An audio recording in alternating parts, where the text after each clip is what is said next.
முன்னாலே நான் பூவெடுத்து வச்சு விடவா பின்னாலே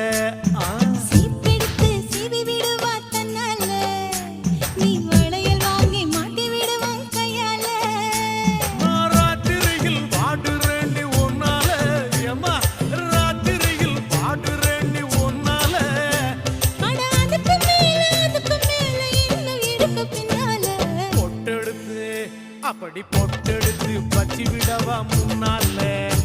நான் பூவெடுத்து வச்சு விடவா